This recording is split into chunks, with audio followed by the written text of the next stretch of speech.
We're all quite familiar with the situation surrounding GTA 6's physical version coming with a download code to the digital version of the game.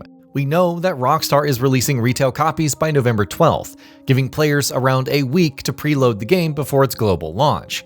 There's been a lot of debate around the move, and GTA 6 has become a central point to arguments against digital-only modes of distribution in video games. Well, the game's PlayStation version is now an important part of the conversation thanks to Sony's policy of region-locking digital codes, requiring that they match the country registered on the player account. Well, that throws a wrench in Rockstar's plans, considering that its retail strategy could go haywire if the only thing standing between potential players and a purchased copy of the game is a platform-specific restriction.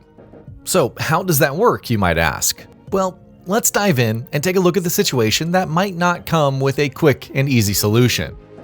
A familiar hurdle to a fresh new game. Let's go ahead and get this out of the way. Sony requiring PS Store codes to match the region registered with the account isn't anything new, but it's important to remember that you don't have the option to change your region once you select it when setting up a new account, a detail that becomes important a little later on down the line. For now, it's enough to know that it's always been a thing with PlayStation and isn't a new restriction created specifically for GTA 6. That now brings in Rockstar's role in the situation. Would it be fair to blame the studio for a restriction it has no control over? Should it change its position on shipping its flagship title without discs on physical editions? Why is Rockstar even a part of the conversation when this isn't some new form of region locking that it invented, but rather an existing one that doesn't have a workaround at the moment? Well, that's because a game as important to the industry and gaming culture as GTA 6 shouldn't have to face issues like region locking. Up until now, that's been an issue with DLC, pre-order bonuses, in-game currencies, season passes, and digital add-ons to games, many of which can be bought with codes that PlayStation players must be quite careful about ensuring their purchase was going to work on their version of the game. But as far as the boxed edition of GTA 6 is concerned, that's now the entire base game, with no disc to use in case the code ends up incompatible. Region locking might not have been too much of a concern in the past, but it certainly is now, considering that it's a possibility that a number of players using one of the most popular consoles on the current generation to play one of its biggest releases might not be able to boot up a copy that they own. Something's gone wrong somewhere along the way, and like it or not, here we are. But wait, things could get a lot worse. Potential pitfalls. It's insane to assume that in today's world, it's a gamer making purchases through a single channel, a retailer, or a digital storefront that forms a title's supply chain. But that's exactly what this situation feels like, as Sony's restriction assumes that a person stays put in the country where they first created an account, and that they're only going to stick to that region thereafter.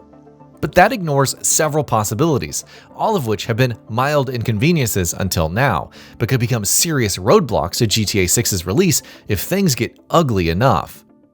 It's possible that a copy purchased from an international retailer doesn't let you access the game when you type in your code thanks to a regional mismatch. That could apply to a cheaper imported copy too, or one that you receive as a gift. All of those are different ways to get the game, by the way, but you're still not going to be able to play it if the regions do not line up. Now, let's assume that you're careful and you do your best to ensure that the restrictions do not apply to you. That might mean looking through multiple marketplace sellers in case you don't find ones that list that region specifically. It could also mean you might not be able to play a copy you purchased locally in case you're living in a different country from the one that your account is based in. That might mean that you need to create a new account, and GTA 6 is the first title in an unnecessary effort to build an entirely separate library of games. It also doesn't help that Rockstar has explicitly recommended cognizance of this specific pitfall, and has asked players to purchase physical editions of the game from retailers in the same country as the account a player's profile is based in. That's not to say that the studio expects every foreign purchase to fail, but the fact that it has spoken up about it points to the probability that it anticipates issues and is trying to get in front of them.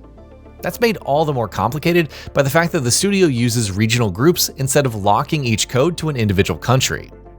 That means you've got a code for regions like North America, UK, Japan, Korea, and different groupings for Asian countries. India, for instance, shares groups with Europe, Australia, New Zealand, and South Africa, among others. While that might be an efficient distribution strategy internally, Rockstar should know it's possible for a physical copy to simply not work thanks to these groupings because some players may not understand how it organizes its regions.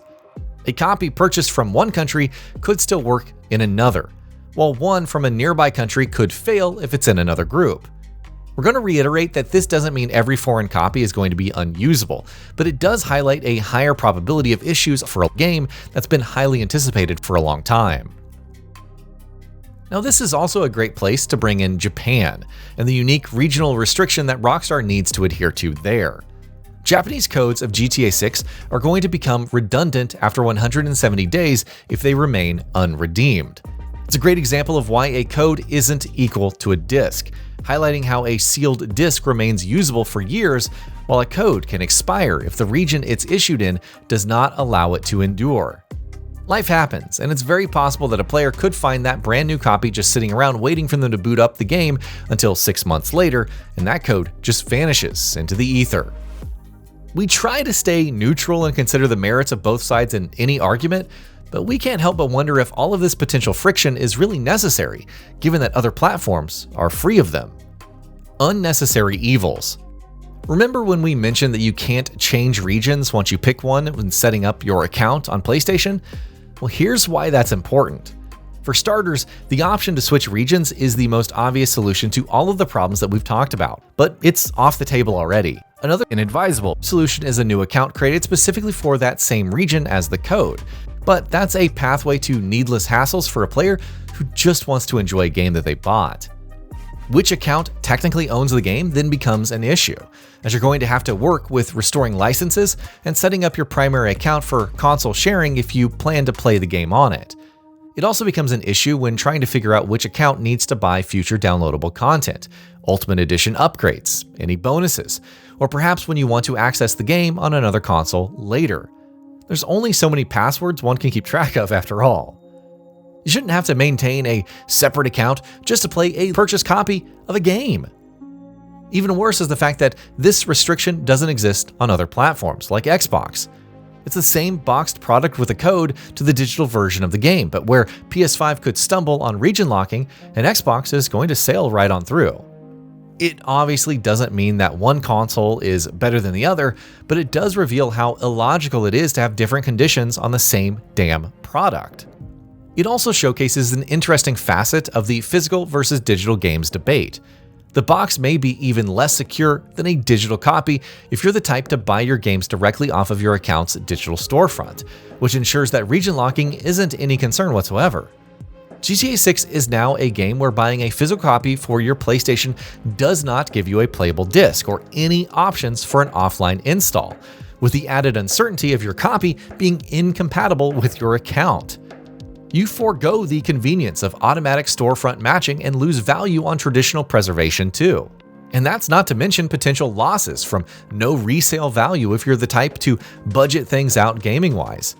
In all practicality, GTA 6 on PlayStation combines the restrictions of digital ownership with the uncertainty of purchasing a retail physical copy as it stands. While you could argue that, again, this isn't a new problem, we'd counter by agreeing while pointing out that it's now getting the scale and visibility it perhaps should have always had, thanks now to GTA 6. It is one of the few high-profile games to vanish entirely behind a digital code that may or may not work based on the region it was issued for and the one that you're trying to redeem it in. It's turned a familiar voucher restriction into another valid point in the larger debate about access, preservation, importing, and gifting of games. There isn't a disc left when a code fails, and no matter where you stand on ownership and preservation of games, that is definitely a cause for concern when talking about one of the biggest games of an entire generation of them. And that'll be about it for this one. If you guys like what we're doing at GamingBolt, please consider subscribing to our channel, and I'll see you guys on the next video.